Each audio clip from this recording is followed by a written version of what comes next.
एकदन्त गणेशस्तोत्रम्। श्रीगणेशाय नमः।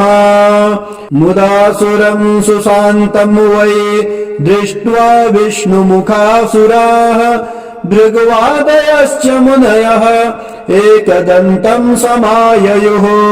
प्रणम्य तम् प्रपूज्यादौ पुनस्तम् नेमुरादरा तुष्टुरहर्ष संयुक्ता एकदन्तम् गणेश्वरम्।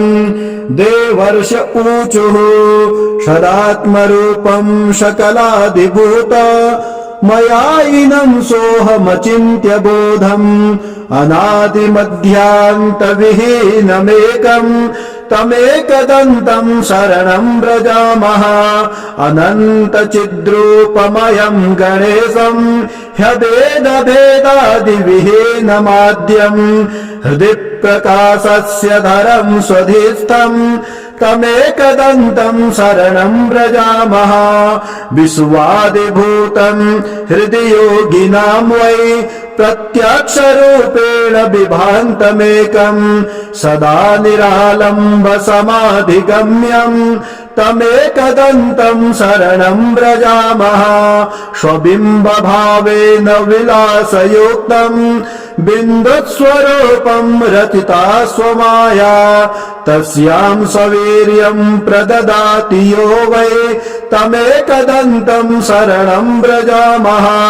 त्वदीयवीर्येण समर्थभूता मया तया संरचितम् च विश्वम्। नादात्मकम् ह्यात्मतया प्रतीतम् तमेकदन्तम् शरणम् व्रजामः। त्वदीयसत्ताधरमेकदन्तम् गणेशमेकम् त्रयबोधितारम्। सेवन्त आपुस्तमजम् त्रिसंस्थास्तमेकदन्तम् शरणम् व्रजामः। ततस्त्वया प्रेरित एव नादस्तेनेदमेकम् रचितम् जगद्वै। आनन्दरूपम् समभावसंस्थम् तमेकदन्तम् शरणम् व्रजामः। तदेव विश्वम् कृपया त्वयैव सम्भूतमाद्यम् तपसा विभातम्। अनेकरूपम् ह्यजमेकभूतम् तमेकदन्तम् शरणम् व्रजामः। ततस्त्वया प्रेरितमेव तेन सृष्टम् सुसूक्ष्मम् जगदेकसंस्थम्। सत्त्वात्मकम् श्वेतमनन्तमाद्यम् तमेकदन्तम् शरणम् व्रजामः। तदेव स्वप्नम् तपसा गणेशम् संसिद्धिरूपम् विविधम् बभूव। सदेकरूपम् कृपया त्वयापि तमेकदन्तम् शरणम् व्रजामः। सम्प्रेरितम् तच्च त्वया हृदिस्थम् तथा सुश्रेष्ठम् जगदंसरूपम्। तेनैव जाग्रन्मयमप्रमेयम् तमेकदन्तम् शरणम् व्रजामः। जाग्रत्स्वरूपम् रजसा विभान्तम् विलोकितम् तत्कृपया यदैव। तदा विभिन्नम् भवदेकरूपम् तमेकदन्तम् शरणम् व्रजामः। एवम् च सृष्ट्वा प्रकृति स्वभावात् तदन्तरे त्वम् च विभासि नित्यम्।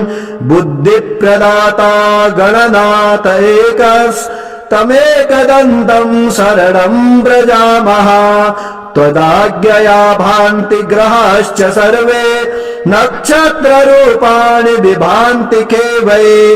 आधारहीनानि त्वया धृतानि तमेकदन्तम् शरणम् व्रजामः। त्वदाज्ञया सृष्टिकरो विधाता त्वदाज्ञया पालक एव विष्णुः।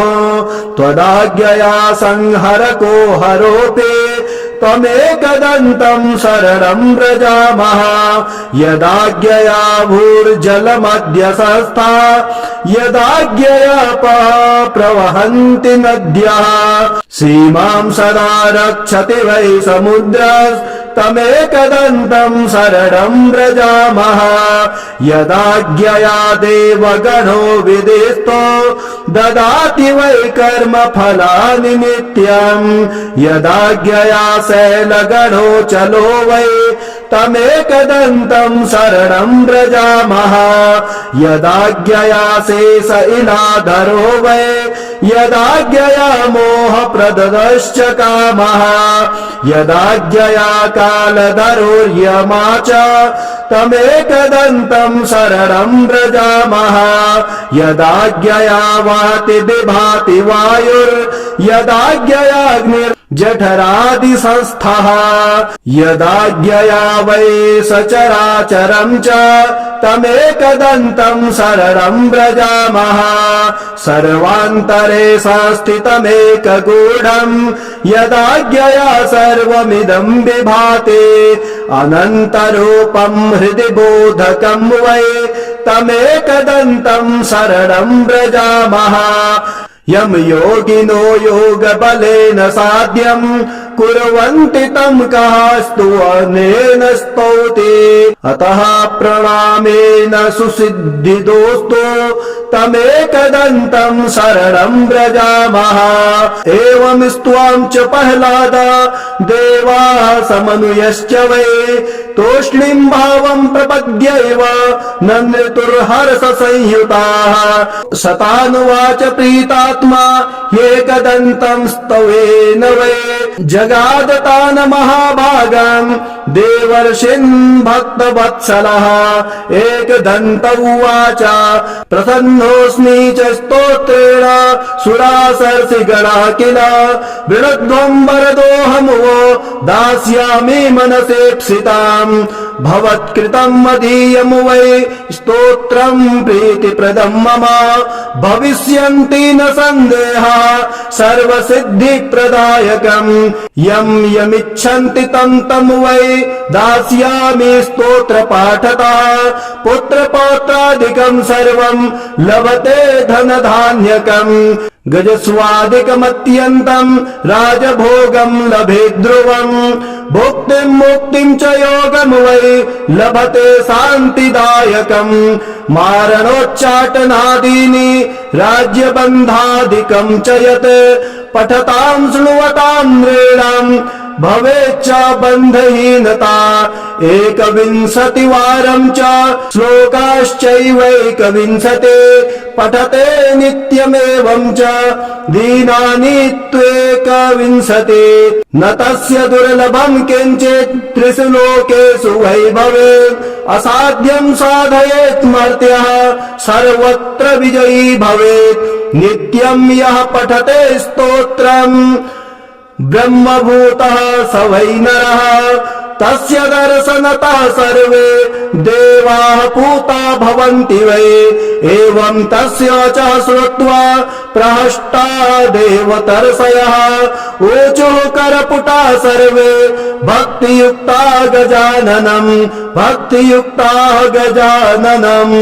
एकदन्त गणेशस्तोत्रम् श्रीगणेशाय नमः मुदासुरम् सुशान्तम् वै दृष्ट्वा विष्णुमुखासुराः भृग्वादयश्च मुनयः एकदन्तम् समाययुः प्रणम्य तम् प्रपूज्यादौ पुनस्तम् नेमुरादरा तुष्टुरहर्ष संयुक्ता एकदन्तम् गणेश्वरम् देवर्ष ऊचुः सदात्मरूपम् सकलादिभूत मयायिनम् सोऽहमचिन्त्य बोधम् अनादिमध्यान्तविहीनमेकम् तमेकदन्तम् शरणम् व्रजामः अनन्तचिद्रूपमयम् गणेशम् ह्यभेदभेदादिविहीनमाद्यम् हृदि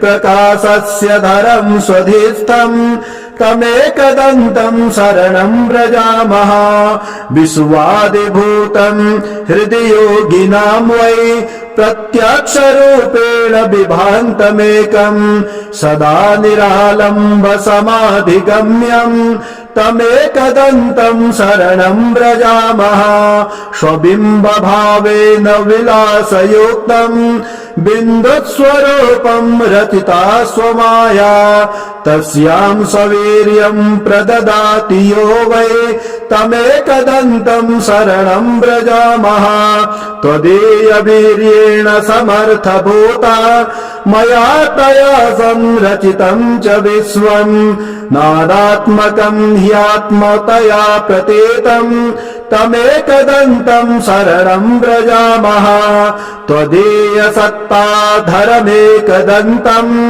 गणेशमेकम् त्रयबोधितारम् सेवन्त आपुस्तमजम् त्रिसंस्थास्तमेकदन्तम् शरणम् व्रजामः ततस्त्वया प्रेरित एव नादस्तेनेदमेकम्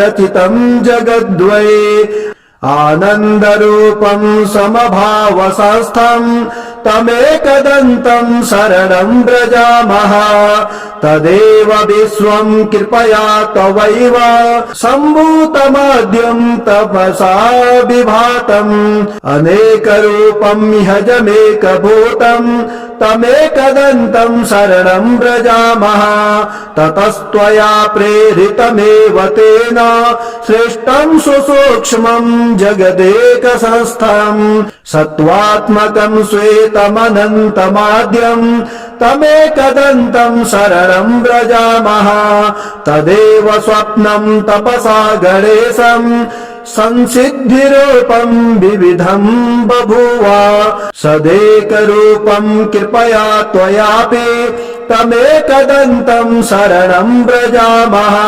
सम्प्रेरितम् तच्च त्वया हृदिस्थम् तथा सुश्रेष्ठम् जगदंसरूपम् तेनैव जाग्रन्मयमप्रमेयम् तमेकदन्तम् शरणम् व्रजामः जाग्रत्स्वरूपम् रजसा बिभान्तम् विलोकितम् तत्कृपया यदैव तदा विभिन्नम् भवदेकरूपम् तमेकदन्तम् शरणम् व्रजामः एवम् च सृष्ट्वा प्रकृति स्वभावात् तदन्तरे त्वम् च विभासि नित्यम् बुद्धिप्रदाता गणनाथ एकस्तमेकदन्तम् शरणम् व्रजामः त्वदाज्ञया भान्ति ग्रहाश्च सर्वे नक्षत्ररूपाणि विभान्ति वै आधारहीनानि त्वया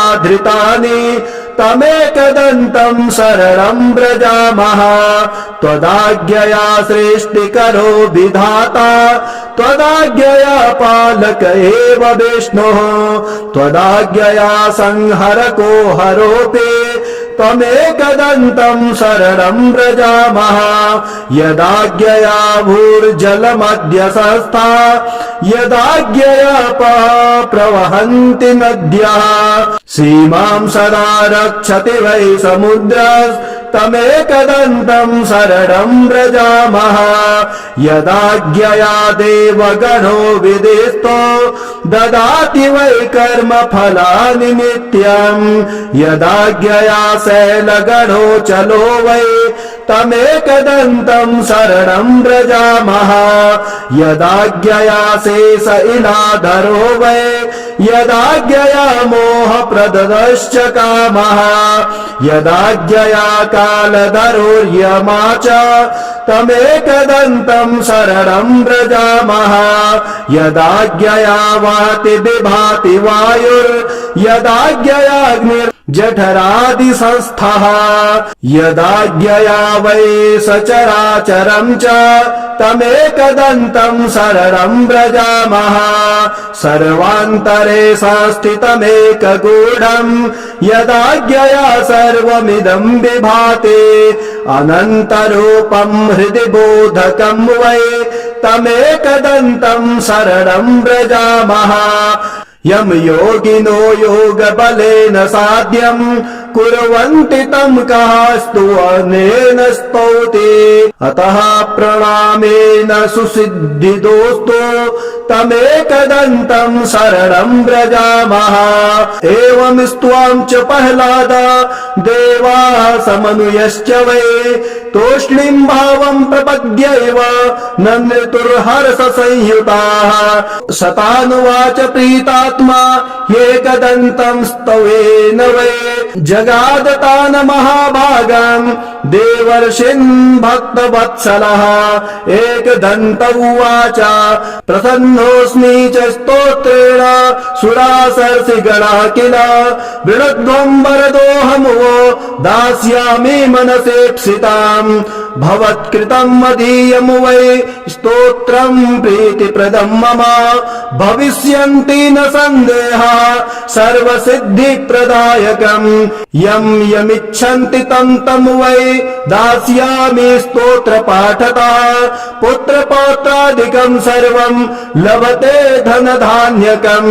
गजस्वादिकमत्यन्तं राजभोगं लभे ध्रुवम् भुक्तिं मुक्तिं च योगं वै लभते शान्तिदायकम् मारणोच्चाटनादीनि राज्यबन्धादिकं च यत् पठतां शृण्वतां नृणाम् भवेच्च बन्धहीनता 21 च श्लोकाश्चैवैकविंशते पठते नित्यमेवं च दीनानि त्वेकविंशते न तस्य दुर्लभं किञ्चित् त्रिषु लोकेषु वै भवेत् असाध्यं साधयेत् मर्त्यः सर्वत्र विजयी भवेत् नित्यं यः पठते स्तोत्रम् ब्रह्मभूतः स वै नरः तस्य दर्शनतः सर्वे देवाः पूता भवन्ति वै एवं तस्य च श्रुत्वा प्रहष्टा देवतर्षयः ऊचुः करपुटा सर्वे भक्तियुक्ता गजाननम्